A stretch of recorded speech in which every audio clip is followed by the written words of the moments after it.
Aujourd'hui dans Parlons-en, les narco-racailles. Le terme a été employé, inventé ce week-end par le ministre français de l'Intérieur Bruno Retailleau après qu'un enfant de 5 ans a été blessé dans une fusillade vraisemblablement due au trafic de drogue en banlieue de Rennes. Narco-violence, narco-délinquance, narcomicide depuis plusieurs mois. La France connaît une montée de la brutalité liée au trafic de drogue et cette brutalité est elle-même marquée par l'âge de ceux qui la pratiquent et la subissent. Ils sont de plus en plus jeunes, 15, 14, 13 ans. Trafic de drogue, la France est-elle en voie de mexicanisation? Le terme fait débat, on en parle avec mes invités jusqu'à 10h45. On a beaucoup de choses à se dire, c'est Parlons-en et c'est parti.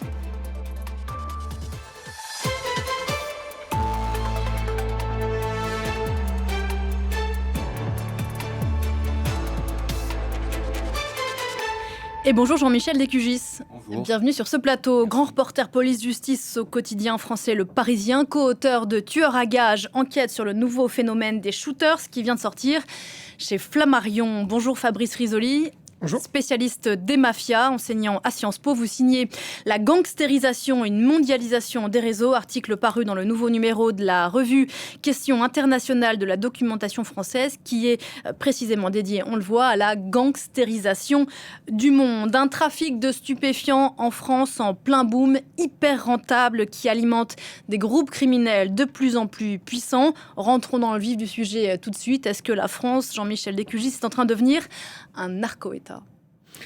Il y a un risque, on n'en est pas là, mais effectivement, vous avez employé le terme de mexicanisation. Nous, c'est ce qu'on constate après une enquête d'1 an et demi. Effectivement, mexicanisation de la criminalité organisée, c'est-à-dire qu'on a aujourd'hui des gangs, on peut dire des cartels, qui emploient exactement les mêmes méthodes que les cartels en Amérique du Sud, avec l'ultra-violence à la clé, en utilisant bien des gamins dans toute la chaîne du narco-banditisme, des guetteurs, des vendeurs et aussi des tueurs de plus en plus jeunes, de plus en plus violents, qui sont happés par une économie parallèle qui s'est installée dans les quartiers et qui a ses propres codes, ses propres règles, la loi de la rue, la loi de la violence, et qui est en contradiction complète avec notre économie et nos codes de la justice, etc. On va prendre le temps ensemble ce matin de faire l'état des lieux. Gang, cartel, mafia, Fabrice Risoli, quel terme aujourd'hui, selon vous, s'applique à la situation en France ? Nous avons, pour ce qui concerne le livre qui nous est soumis par exemple aujourd'hui, affaire à des réseaux criminels, voire même du crime organisé, selon la définition de la Convention de Palerme, qui pour ma part fait de la violence un facteur discriminant, c'est-à-dire pas de violence, pas de crime organisé. Donc effectivement, les gangs, les clans marseillais utilisent la violence pour résoudre leurs conflits, pour prendre un point de deal adverse, pour se protéger, pour tuer un traître, pour tuer quelqu'un qui parle avec la police. C'est le b.a.-ba, c'est l'ADN du crime organisé, d'utiliser la violence. Notons effectivement un rajeunissement des auteurs, mais je voudrais dire aussi un rajeunissement des victimes. Je rappelle que le petit Fayed en 2023 avait 10 ans, que hier ou avant-hier à Rennes, le gamin avait 5 ans, et que donc... entre la vie et la mort à l'heure où l'on... Voilà, et que il faut aussi parler des victimes et de ce qu'on parle des victimes innocentes, parce que même si le papa était trafiquant à Rennes, le gamin à 5 ans est une victime innocente. Ça montre quoi ? Ça montre que tout le monde peut être touché. Le petit Fayed et son oncle n'avaient rien à voir avec le trafic, comme Soukaina, comme Sarah, comme Kohotar, et comme Ryan, comme bien d'autres. Et donc, ça peut arriver à tout le monde. Et ça, c'est une nouveauté. Il y a une prise de conscience, y compris dans les médias d'ailleurs, et nous sommes très satisfaits avec l'association Crimalt, de cette idée que les victimes sont à traiter aussi comme des personnes vraiment importantes. Si je peux rebondir, il y a les victimes collatérales, mais pour nous, toutes ces petites mains du trafic qui sont tuées aujourd'hui, parce que les caïds d'aujourd'hui ne ciblent plus d'autres caïds. On terrorise, on mitraille, on rafale n'importe qui, n'importe où, n'importe quand. Et ce sont des victimes aussi, les petites mains du trafic. Ce n'est pas parce qu'elles sont au pied d'un immeuble, en train de guetter ou en train de vendre, qu'elles ne sont pas des victimes.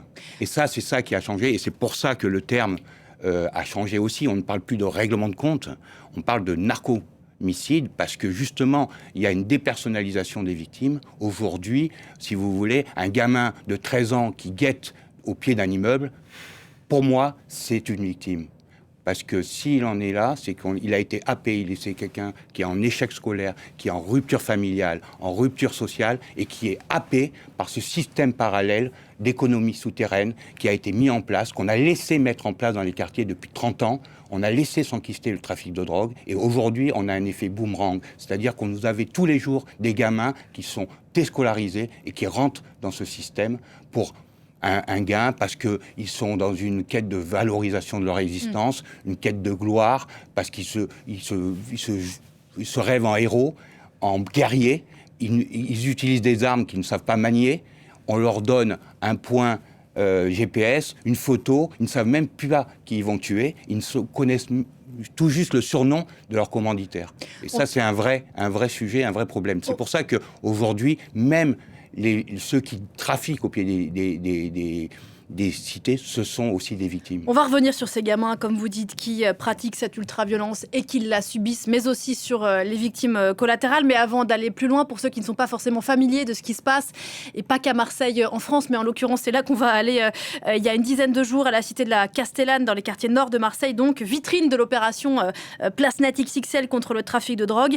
Plusieurs policiers ont été passés à tabac, et ça dit quelque chose aussi de l'état dans lequel se trouvent ces territoires français. On regarde quelques images et on se retrouve juste après. La vidéo tourne en boucle sur les réseaux sociaux. Des images où l'on voit des policiers se faire agresser, roués de coups par plusieurs individus, lors de l'interpellation d'un dealer présumé, dans ce quartier connu pour abriter du trafic de drogue. Nous sommes allés à la rencontre des habitants. Rares sont ceux qui osent s'exprimer. C'est lamentable, c'est vraiment n'importe quoi. Parce que s'il n'y a pas de pompiers et de police, on se tue entre nous, quoi. Ouais, c'est grave. Ouais, c'est grave. Vous êtes en colère quand vous voyez ça? Ah ouais, j'ai colère comme ça. Parce que ça s'adressait à la sécurité, là. C'est pas bon. En mars dernier, dans cette cité des quartiers nord de Marseille, une opération Place Net XXL avait été menée pour mettre un coup d'arrêt au trafic. Drogue, armes, espèces avaient été saisies, 120 personnes interpellées. Plusieurs mois après, selon nos informations, l'un des 6 points de deal éradiqués tenterait de se réimplanter. Il est évident que les trafiquants qui avaient un réseau extrêmement lucratif avant les opérations police, dès que les policiers sont un tout petit peu moins présents, ils essayent de regagner le terrain. C'est pour ça qu'on est présent encore au quotidien, et c'est pour ça que les délinquants sont encore plus véhéments envers les policiers qui continuent à démanteler les trafics de stupes. L'un des 2 policiers a été blessé à l'œil, l'autre à la main. Il serait encore très choqué. Une enquête a été ouverte. Et depuis, d'ailleurs, un homme a été interpellé dans le cadre de cette enquête. Pour revenir sur ce terme de mexicanisation qui fait débat ici en France, à titre de comparaison, au Mexique, 450 000 morts liés au trafic de drogue en 20 ans. C'est quand même loin des chiffres français. En 2023, c'était beaucoup, mais c'était 300 homicides ou tentatives d'homicide. En 2024, je crois que les chiffres sont légèrement en baisse. Mais il y a eu au printemps dernier une délégation de magistrats mexicains qui est venue en France et qui avait appelé à prendre des mesures d'urgence contre le narco-banditisme. Et je crois même que ces magistrats avaient été assez sidérés par l'attaque mortelle du fourgon de Mohamed Amra, trafiquant, toujours en liberté, sauf erreur de ma part, évasion mortelle, enfin attaque mortelle qui avait fait 2 morts parmi les forces de l'ordre. Est-ce que ça veut dire que les narcotrafiquants et les forces de l'ordre aujourd'hui ne jouent plus à armes égales, Fabrice Risoli ? Non, ils ne jouent pas à armes égales. Je reste persuadé que l'état de droit et les forces de police sont plus nombreux, plus forts, plus puissants. En revanche, il y a Mais là, quand des on voit endroits... des policiers qui se font rouer de coups... Précisément, par le besoin du contrôler le territoire, y compris par la violence, les jeunes et les gangsters attaquent des policiers, mais si demain la police arrive en masse, quand c'est les opérations Place Net XX, on voit bien que l'État a cette puissance. Par contre, ça ne veut pas dire que il y a des résultats sur le long terme. C'est-à-dire qu'effectivement, il y a des points de deal qui se ferment, on peut toujours être content de ça. On saisit des armes, c'est toujours bien de saisir des armes, mais ça n'enlève rien à la disponibilité du produit et à son accessibilité. Donc, facile à trouver et en grande quantité. Les points de deal se refont. Donc ça, c'est un vrai problème. Sur la guerre des termes, précisément, le terme narco-État est totalement à éviter. Ça n'a aucun sens. Même l'Afghanistan n'était pas un narco-État. Du point de vue académique, ça ne tient pas. La mexicanisation, ça peut venir faire comprendre un début de violence effectivement visible, y compris en filmant, etc. Mais on est quand même loin de corps qu'on pend sur les ponts d'autoroute au Mexique. Le nombre de journalistes assassinés, de policiers assassinés. Au Mexique, un jour, on a pris 47 étudiants dans un bus et c'est la police locale qui les a tués et brûlé leur corps sur l'ordre du maire en lien avec les cartels. Donc, on peut toujours jouer sur les termes, mais à mon avis, c'est quand même assez différent. En revanche, je pense qu'on pourrait s'intéresser aux causes de cette cartélisation, je préférerais cartélisation que mexicanisation, des gangs. Il y a par exemple une situation à Marseille qui est décrite dans le livre Tueur à gages, assez particulière. Vous avez 1% de la population, 20% des règlements de compte, donc déjà c'est énorme comme asymétrie. Et ensuite, vous lisez la Cour des comptes régionale de 2015 qui étrille 25 ans de mandat Gaudin, et qui vous explique que tout l'argent, quand on lit les livres de Philippe Pujol, le Fabrique du Monstre, sont allés aux sociétés de conseil et tout, ont manqué à l'intérêt public, ont manqué à l'intérêt général, ont manqué aux citoyens. Qu'est-ce que ça a donné ? Ça a donné des écoles à l'abandon, des écoles du tiers-monde, avec des inondations, des rats, etc. Ça donne des logements insalubres, 40 000 logements insalubres, la catastrophe au bagne, le service à la personne, qui est si important, par exemple, dans les activités périscolaires pour les familles monoparentales, qui était en délabrement à Marseille, la propreté, qui est une cause que les gens se sentent mal. Et alors, il y a une corrélation avec cette ville qui connaît aussi un taux de pauvreté plus important nationalement, et le phénomène des jeunes tueurs qui est décrit dans ce livre. Donc on pourrait aussi s'intéresser aux causes. Et on pourrait s'intéresser dans les causes, Jean-Michel Descugis, dont vous ne parlez pas, Fabrice Risoli, à l'instant, mais c'est la consommation de drogue, le début de la chaîne. S'il n'y a pas de consommateurs, il n'y a nécessairement pas de trafic. Oui, enfin ça, c'est... Oui, une fois qu'on a dit ça, qu'est-ce qu'on fait ? On essaie effectivement de pénaliser le consommateur, pourquoi pas, mais il y a des amendes qui existent, en général, elles ne sont pas payées. Je veux dire, aujourd'hui, on est dans une situation grave. Là, vous parliez de la Castellane. La Castellane, c'est 6-7 points de deal. C'est 140 000 € par jour pour les trafiquants. Donc, si vous voulez, là, il y a une asymétrie, on ne parle plus de la même chose. Vous avez des trafiquants qui ont beaucoup d'argent, beaucoup de moyens, et un État qui en manque considérablement. La justice, la police sont submergés par les dossiers. Submergés. On n'a pas aujourd'hui les moyens, si vous voulez, de lutter contre le narco-banditisme. Donc, soit les autorités prennent le taureau par les cornes, soit on continue comme ça. Et là, je veux dire, on va vers le pire. Parce que quand on parle de mexicanisation, bien sûr, d'abord, on n'est pas dans le même prorata de population. Mais ce que je veux dire, évidemment, on n'en est pas au Mexique. Mais tous les jours, vous avez des gamins qui sont torturés, séquestrés. Tous les jours, en France, vous avez des fusillades, des homicides, des tentatives d'homicide. Vous disiez, le chiffre est en baisse par rapport... il était en baisse jusqu'au mois de juillet, effectivement. Encore que, là, on prend que les... homicides et tentatives d'homicide, vous avez aussi les règlements de compte. Et puis les fusillades, quand il n'y a pas de dégâts humains, elles ne sont pas comptabilisées. Si vous voulez, si on comptabilise toutes les choses, vous arrivez à un chiffre qui fait peur et qui est en train d'exploser. Donc soit les autorités prennent le... Et c'est toute la chaîne, c'est aussi au niveau de la répression, en créant un parquet national, effectivement, anti-stup, en se donnant les moyens avec les repentis, en infiltrant les réseaux, en infiltrant les boucles WhatsApp, les boucles numériques, etc. Mais aussi en amont. Je veux dire, quand vous avez un gamin de 12 ans, d'11 ans, il y a un rajeunissement qui est dans la chaîne du narco-banditisme. Bon, mais là, on n'est plus dans la répression. Là, il faut des structures qui prennent en place. Vous avez une protection judiciaire qui ne fonctionne plus. Vous avez une ASE qui ne fonctionne pas, ou très mal, qui dysfonctionne. ASE, pour ceux qui ne sont pas familiers. Oui. L'aide sociale à l'enfance. L'aide sociale à l'enfance. Donc, qui prend en charge, parce que ce qu'on montre dans ce livre, c'est pas le cas de tous, mais quand on arrive à être tueur à gages à 15-16 ans, bien avant, vous avez été souvent victime de violences intrafamiliales, victime de violences de la cité, vous avez été séquestré, torturé. Tous ces jeunes-là sont endoctrinés. On est dans le même système que le djihadisme. Je voudrais qu'on s'arrête sur ces... Voilà, c'est intéressant ce que vous venez de dire. Je voudrais qu'on s'arrête sur ces jeunes dont on parle. Donc, qui sont à la fois, pour certains, tueurs à gages, mais ça, c'est le bout du bout de la chaîne. Et puis, il y a tout ce vivier de jeunes, utiliser les petites mains du narco-banditisme aujourd'hui. Qui sont-ils, ces jeunes ? Comment est-ce qu'ils sont recrutés ? Qu'est-ce qu'on leur promet ?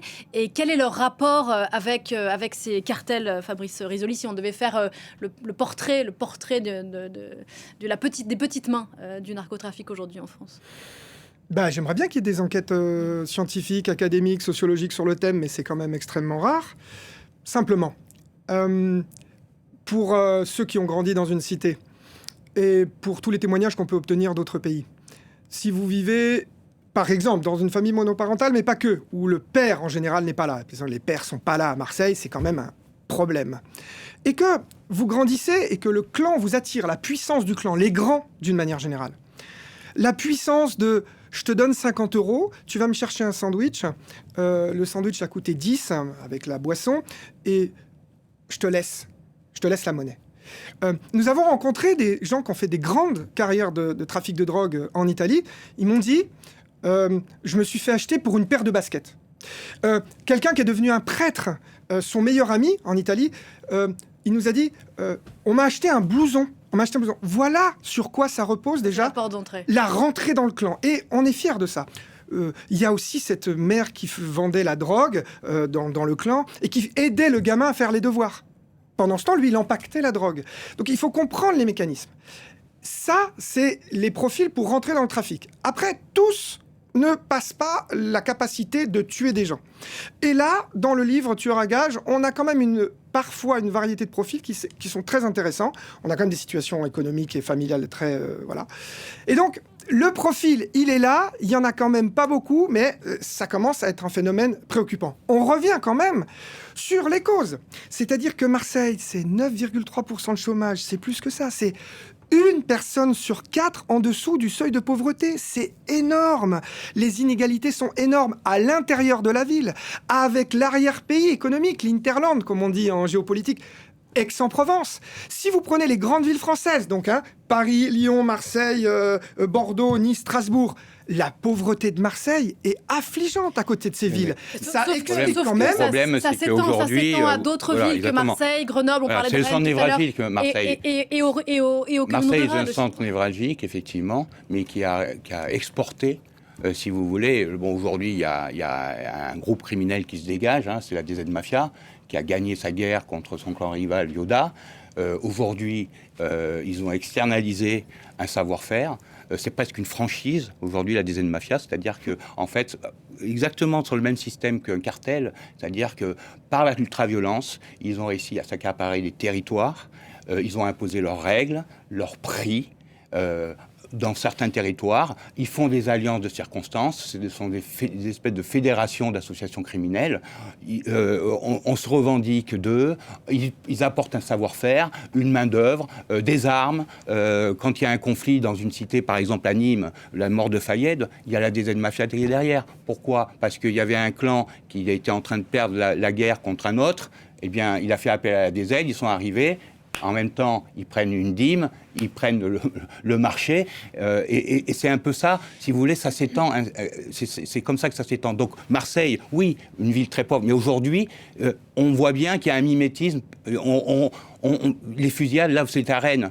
À Rennes, un gamin de 5 ans. On est dans une guerre, si vous voulez, entre clans, entre équipes, où on tire pour terroriser un point de deal, une cité. On n'est plus dans le règlement de compte au sens où on va tuer un autre calibre. Et ces gamins dont on parle, vous demandiez le profil. Bon, pour nous, effectivement, il y a un point commun, c'est l'abandon du père. Tous ceux dont on parle, ils ont un problème. Le père est parti de la maison, a abandonné la famille, etc. Après, effectivement, on a affaire à des gamins totalement déstructurés, qui sont en échec scolaire, qui sont en échec, en rupture familiale, et qui sont dans une espèce de quête de valorisation de leur existence, de quête de gloire, ils se fantasment en guerrier. On est exactement dans les mêmes ressorts que le djihadisme, où vous aviez, en dehors de la dimension religieuse, mais où vous avez ce sentiment de héroïsation, d'appartenance à un gros criminel qui fonctionne comme une secte. Et ces gamins, ils sont endoctrinés, ces petites mains du trafic, parce que d'abord, en fait, on cherche la cible, c'est la vulnérabilité. C'est pas forcément la précarité, c'est la vulnérabilité. Mais c'est les gamins aussi qui ont des problèmes psy, pour la plupart. C'est ce qu'il faut savoir. C'est-à-dire qu'il y a un problème aussi de pédopsychiatrie en France. C'est-à-dire que vous avez tout un tas de gamins qui sont problème de pathologie grave psychologique. Pour expliquer donc, quand même le fait que ces jeunes acceptent ce niveau de violence extrême. On parle quand même d'un mineur qui a été frappé d'une 50aine de coups de couteau avant d'être brûlé vif. Tout ça a été filmé. Comment donc vous parliez de j'ai l'impression qu'on a du mal à comprendre comment ces jeunes parviennent à accepter ce niveau de violence, comme on avait du mal à comprendre pourquoi à la fin des années 2010 des jeunes sombrer dans le djihad et accepter ce niveau de violence extrême. Comment est-ce qu'on peut Quelles sont les pistes de réflexion là-dessus ? Je ne sais pas. Je ne suis pas sociologue de la délinquance juvénile.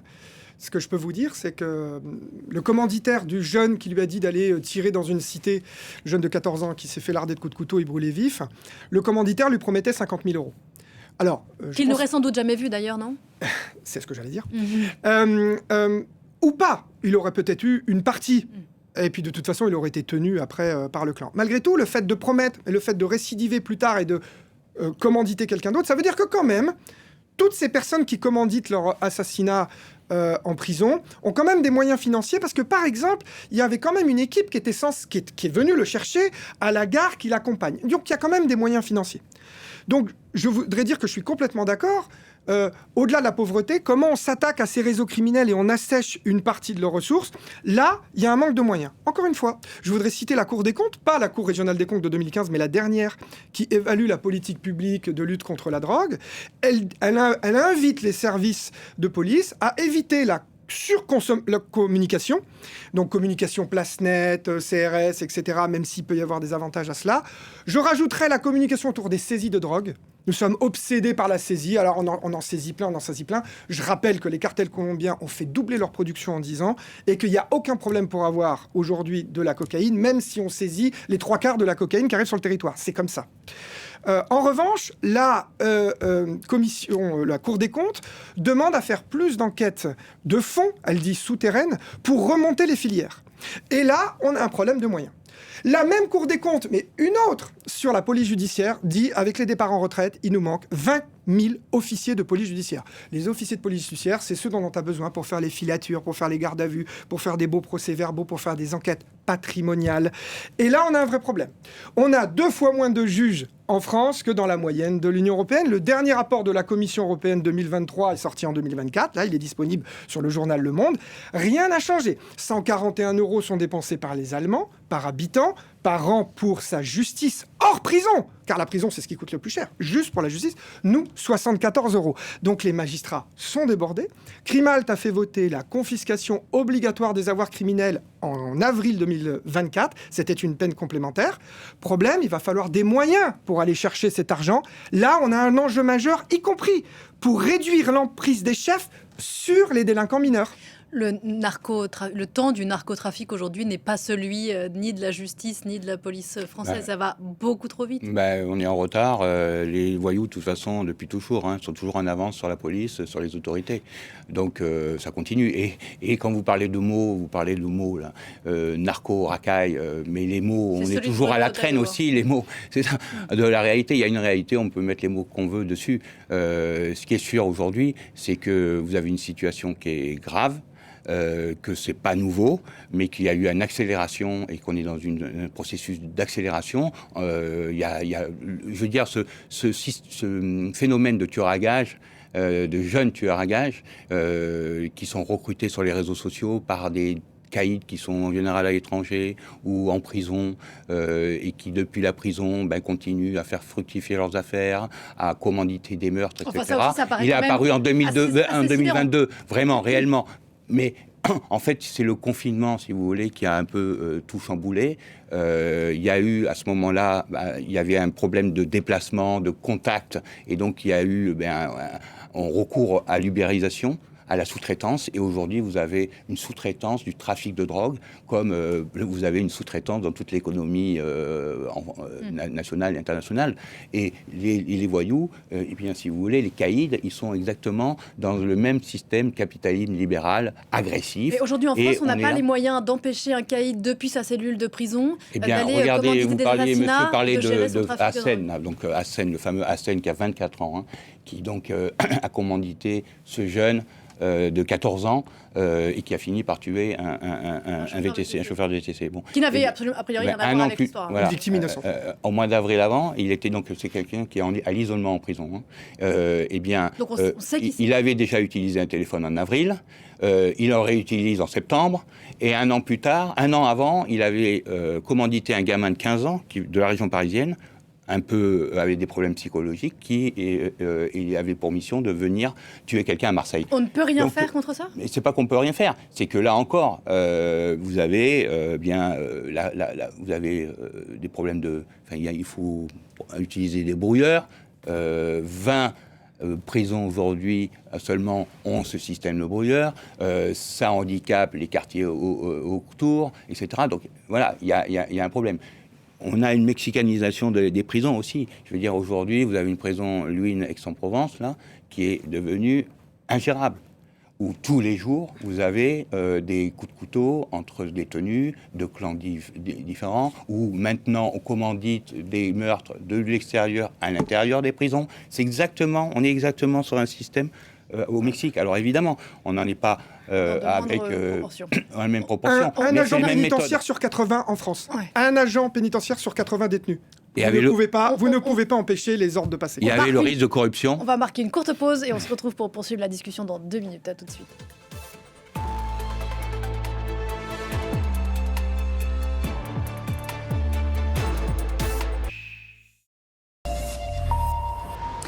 10h30 dans Parlons-en, aujourd'hui consacré au narcotrafic en France et au phénomène des très jeunes tueurs à gages sur fond de guerre des gangs, guerre des cartels. On en parle avec vous, Jean-Michel Descugis, rebonjour. Merci d'être là, grand reporter police-justice au Parisien, co-auteur de Tueurs à gages, enquête sur le nouveau phénomène des shooters, qui est sorti chez Flammarion. Et on en parle avec vous, Fabrice Risoli, rebonjour, spécialiste des mafias, enseignant à Sciences Po. Vous signez La gangstérisation, une mondialisation des réseaux, qui est paru dans la revue Questions internationales de la documentation française. Il y a quelques jours une image saisissante parmi d'autres, celle d'une conférence de presse, en tout cas présentée comme telle, de l'un, on en parlait à l'instant, Jean-Michel Descugis, du gang marseillais aujourd'hui qui semble avoir écrasé les autres, celle qui s'appelle la DZ Mafia. Dans cette conférence de presse, elle réfutait la responsabilité de certains assassinats, mais ce qui est intéressant au-delà du propos, c'est vraiment la mise en scène. Vous qui travaillez sur les mafias en général, cette image-là, elle en rappelle d'autres quand même dans d'autres pays que la France.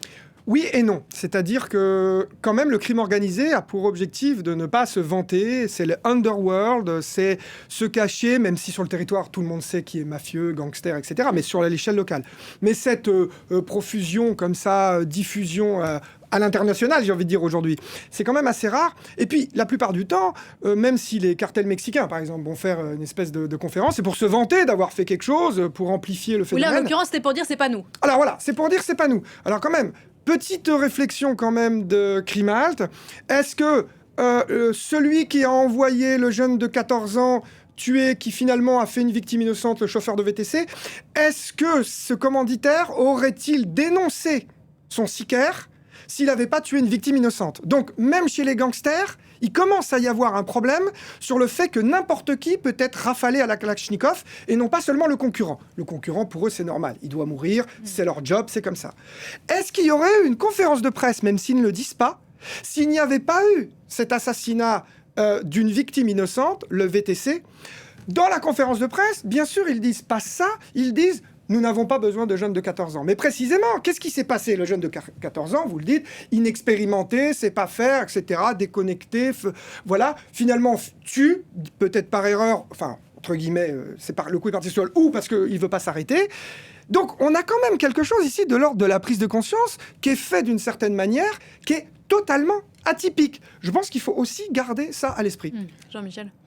Et si vous voulez, nous, dans notre livre, on documente le fait que la DZ Mafia utilise des gamins, des jeunes tueurs à gages de 15 ans, 16 ans. Je veux dire, la plupart des meurtres à Marseille ont été commandités de la prison par des caïds qui utilisent, et c'est la DZ, et Yoda, le clan Rivon. Je veux dire, c'est 35 morts. Pourquoi DZ Expliquez-nous, Jean-Michel, pour ceux qui ne sont pas familiers de Mafia Marseillaise. Pourquoi DZ DZ, parce que Désaïr, c'est une marque identitaire, ça veut dire Algérie en arabe. Et donc, il y a cette revendication aussi identitaire. Et ce qui est drôle, c'est que je passe à autre chose, mais parce que je pense à ça, mais un des chefs opérationnels de la DZ Mafia s'appelle, son nom c'est Jalisco ou Nemesio, et c'est comme par hasard un cartel mexicain, un cartel très important du Mexique, et Nemesio, c'est le nom de son chef. Donc c'est pas pour rien, enfin je veux dire, c'est pour l'anecdote, mais ça veut dire beaucoup. Et je ne sais plus ce que je voulais dire. Je ne sais pas ce que vous vouliez dire. En revanche, je voulais justement qu'on parle de l'appartenance au clan et sur le rapport que ces jeunes, qu'ils soient les tueurs à gages d'un jour ou qu'ils soient les petites mains au quotidien. Enfin, plutôt d'ailleurs à propos des petites mains au quotidien, quel rapport ils entretiennent avec le clan? Est-ce qu'au bout d'un moment, une fois qu'on est dans le clan ou dans le gang ou dans le, je ne sais plus comment, est-ce qu'on est piégé? Évidemment. On ne peut plus partir? Évidemment. Par exemple, sincèrement, à Crimalt, nous ne sommes pas d'accord avec l'expression victime collatérale, qui pour nous, collatérale, renvoie à une guerre légitime. Et donc, un soldat américain jette une grenade sur une maison, il tue une mamie, une maison avec des Allemands, il tue une mamie, c'est une victime collatérale. Mais c'est une guerre légitime. En revanche, là, il n'y a pas du tout de légitimité. C'est pour ça que nous, on ne veut pas de victime collatérale. Mais, en revanche, et nous n'avons jamais oublié le mot victime pour tous, c'est ce qui a été rappelé, ce sont tous des victimes, et en particulier ces jeunes qui, à 10, 11, 12, 13, 14 ans, se font happer par le gang, voire kidnapper ces jeunes qui viennent d'ailleurs du territoire et qui sont enfermés, torturés, victimes y compris de violences sexuelles.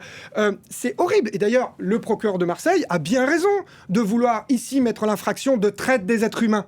Donc, ce sont tous des victimes. Ils sont happés par le gang et tout est prétexte à les tenir par la peau des fesses. Excusez-moi. Tu ramènes pas assez d'argent pour le cannabis, mais même si c'est pas vrai, t'en as pas assez ramené, maintenant t'as une dette. T'es arrivé en retard, maintenant t'as une dette. Tu m'as pas prévenu au bon moment, maintenant t'as une dette. Et t'as une dette. Ceci dit, dans le crime organisé, le coût de la dette, le coût de la mise à l'amende, le vocabulaire de la vieille voyoucratie française, c'est exactement la même chose. Donc on a quand même un procédé typique du crime organisé. Avec un changement de génération. Voilà, alors je voulais revenir, j'ai retrouvé le fil. Non, sur la fameuse conférence de presse. Je ne suis pas complètement d'accord avec vous. Pour moi, c'est un signe très important.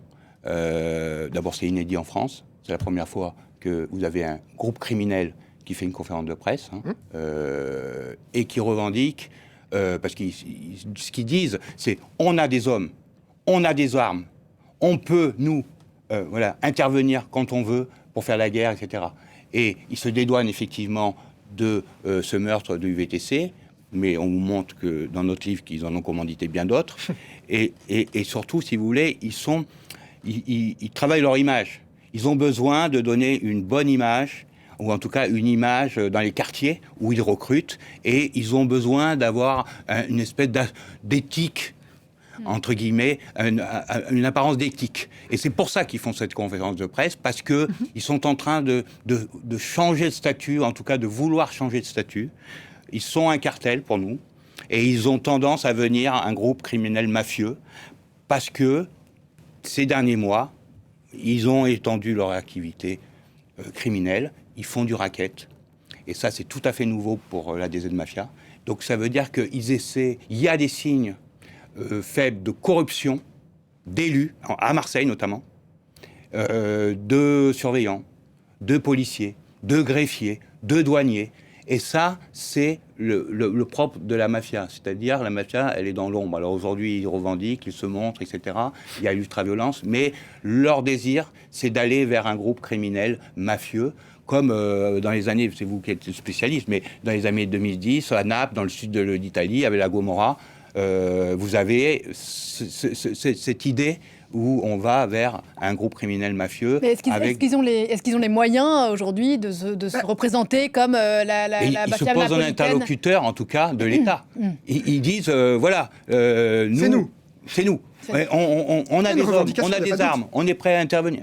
Et ils se posent un interlocuteur, c'est un défi. Et d'ailleurs, la multiplication des fusillades avec victimes innocentes, un petit garçon à Rennes, un chauffeur de VTC, ça fait plutôt pas leurs affaires, j'imagine, pour le business. Je pense que oui. C'est-à-dire que je pense que vous avez raison, ils revendiquent leur puissance, mais quand même en expliquant que cette puissance fait qu'ils n'ont pas besoin d'embaucher des gamins de 14 ans qui commettent ce type d'assassinat de personnes qui n'ont rien à voir. Et c'est pas la première, encore une fois, Kaotar, Sarah, Fayed, ils sont maintenant des dizaines de victimes innocentes en France qu'on recense, plus les 2 agents pénitentiaires, plus le policier maçon à Avignon, plus d'autres, ça s'accélère. On a oublié il y a 10 ans ce policier de la BAC qui s'est fait tuer par une bande aussi de gangsters marseillais.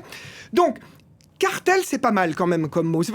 Mexicanisation, ça me fait un peu peur. Mais cartel, qu'est-ce que ça veut dire ? On l'a employé ce mot-là il y a longtemps pour les cartels colombiens, parce que c'est plusieurs groupes qui s'entendent à l'époque sur le prix, cartel économique, évidemment sur la manière, pour envoyer la cocaïne aux États-Unis. Alors on a gardé cette idée de cartel parce que regroupement de plusieurs groupes.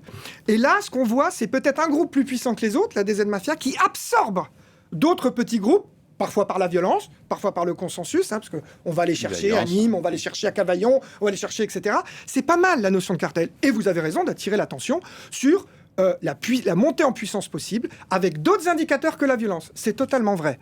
Corruption, racket, l'extorsion, c'est le b.a.-ba du pouvoir mafieux, c'est la base. On commence à avoir des affaires d'extorsion. Visible, parce que c'est très difficile l'extorsion. En général, le commerçant ne veut pas porter plainte, etc. Donc, il y a de quoi, effectivement, s'inquiéter sur ces critères. Corruption, c'était effectivement un terme qui avait déjà été employé, notamment, je crois, par Bruno Le Maire dans un rapport rendu au printemps. Je voudrais qu'on dise un mot des filles. On parle des garçons depuis tout à l'heure. Dans notre livre, elles apparaissent aujourd'hui. On peut dire que la criminalité organisée se conjugue aussi au féminin aujourd'hui. Avant, pendant longtemps, elles ont eu des rôles subalternes dans les groupes criminels. Elles étaient nourrices, c'est-à-dire qu'elles gardaient la drogue, elles servaient de prête-nom pour louer des voitures, des choses comme ça. Aujourd'hui, elles ont un vrai rôle de logisticienne dans les réseaux. On en a même eu une qui s'appelle Alicia et qui a 24 ans et qui fait partie de l'organigramme aujourd'hui de la DZ. Elle est en prison, mais on l'a retrouvée dans un logisticienne, on va dire, en chef d'un double meurtre en 2023 à Salou en Espagne, qui est un tournant dans la guerre entre la DZ Mafia et Yoda, puisque c'était le beau-frère du chef de Félix Bengui, qui est le chef de Yoda, qui a été assassiné en Espagne. Et il y avait 8 filles dans ce réseau, 5 ont été mises en examen, dont Alicia. Et Alicia, ensuite, derrière, est devenue une espèce de chef de réseau. Elle a participé comme grande organisatrice à un assassinat d'une petite main de trafic à Marseille. Et aujourd'hui, elle est mise en examen pour ces affaires-là. Le rôle des femmes a été extrêmement documenté, par exemple en Italie, où la production de sources est très importante. Très clairement, pendant longtemps, les femmes ne sont que celles qui transportent la drogue, celles qui transportent l'argent, c'est des compétences en économie, elles vont voir le comptable, le banquier, etc. Elles sont les messagères, c'est-à-dire qu'elles vont voir les mafieux en cavale et elles donnent les ordres, etc. Très clairement, il y a eu une évolution où on a vu, y compris, des femmes devenir quelque chose comme chef de clan. C'est quand même des exceptions à Naples, quelques-unes à Palerme dans la mafia sicilienne, avec quand même cette idée qu'elles n'ont pas le droit d'utiliser la violence, ou le faire. La violence mafieuse doit rester viriliste et attachée à... donc, encore aujourd'hui, ces profils de femmes n'apparaissent pas forcément à Marseille, mais ça peut venir. disons quand même que si on s'intéresse aux causes, on remarque quand même que la montée en puissance des femmes, car elles existent, sont quand même souvent dues à l'activité de la magistrature et de la police, qui met massivement les hommes en prison. Et donc, sur le territoire, émerge le besoin d'un pouvoir de femme qui va remplacer les hommes, faire les messages, etc. Rendons hommage aussi à tous les officiers de police judiciaire et les magistrats qui travaillent contre le crime organisé en France, parce que quand même, tous ces gens dont on parle, ils passent quand même beaucoup par la case-prison. Il ne faudrait pas non plus avoir une représentation totalement... C'est même un passage obligé et calculé. Quand on pense mafia, on s'imagine aussi réseau de prostitution. Est-ce que ça aussi, c'est quelque chose qui se développe parallèlement dans les mêmes groupes? Est-ce que la DZ Mafia pourrait demain devenir aussi à la tête d'un réseau Pour moi, elle pourrait. Pour l'instant, il n'y a pas de signe, à ma connaissance, il n'y a pas de signe, mais elle pourrait tout à fait. Ça, c'est le propre d'un groupe mafieux, d'étendre ses activités aux raquettes, à la prostitution. Mais bon, le trafic de drogue rapporte tellement aujourd'hui, si vous voulez, que, effectivement, pourquoi passer à la prostitution? Bon, c'est entre 3 et 6 milliards d'euros de chiffre d'affaires par an, ce sont les chiffres du gouvernement, je ne sais pas ce que ça vaut, 200 000 personnes en activité, toujours selon un rapport public rendu il y a quelques mois. J'ai une dernière question peut-être compliquée, mais pourquoi est-ce que la France paraît un terrain de jeu particulièrement accueillant pour les narcotrafiquants en Europe? Alors notons l'est-elle par rapport à d'autres pays déjà? Alors notons que dans tous les autres pays, le narcotrafic existe. En Europe de façon équivalente? Alors, oui, de façon équivalente sur la consommation des drogues, ça dépend des drogues, même si en France, on est ceux qui consommons le plus de cannabis, y compris surtout parmi les jeunes, dans le pays où la loi est la plus sévère, alors qu'en Hollande, on est le pays où on consomme le moins de drogue et les jeunes, enfin le moins de cannabis. Évidemment, le cannabis est légal depuis 1976. Mais une fois qu'on a dit ça, on a vu apparaître de la violence de ce type dans d'autres pays qui n'étaient pas habitués à cela. Donc, par exemple, la Suède. La Suède, on s'entretue dans les quartiers populaires à la Kalachnikov, alors qu'on pensait jamais que ça n'arriverait. On s'entretue dans les quartiers populaires de l'Est londonien aussi, plutôt au couteau, même si les armes à feu, etc. Donc, on n'est pas les seuls. Il y a du crime organisé très puissant en Irlande. Tous les criminels sont basés en Espagne. Donc, même s'il n'y a pas trop d'homicides en Espagne, par rapport à chez nous, voilà, c'est pas équivalent. Mais bon, la mafia italienne est toujours extrêmement puissante, sans parler des Balkans, etc. Donc, on peut comparer, mais la Belgique, les Pays-Bas ont montré que la prégnance du narcotrafic, avec des organisations criminelles depuis 10-15 ans, pensaient que les Pays-Bas étaient exempts de ça. D'un mot, la France n'est pas une exception? Ah non, vous avez aux Pays-Bas, justement, vous en parliez, la Mokro Mafia. D'ailleurs, la DZ tend vers ça, c'est un peu son modèle. Et d'ailleurs, ils ont des liens entre eux. Et la Mokro Mafia, elle a fait tuer journalistes, elle menace le ministre de la Justice, etc. Et si, encore une fois, les autorités ne prennent pas le taureau par les cornes, on va vers ça en France.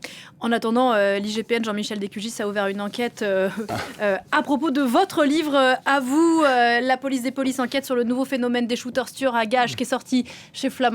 Merci beaucoup. Si je peux dire un mot là-dessus. Bien sûr, allez-y, oui, d'un mot. Non, mais je veux dire, chacun est dans son rôle. Nous, si vous voulez, on est journalistes.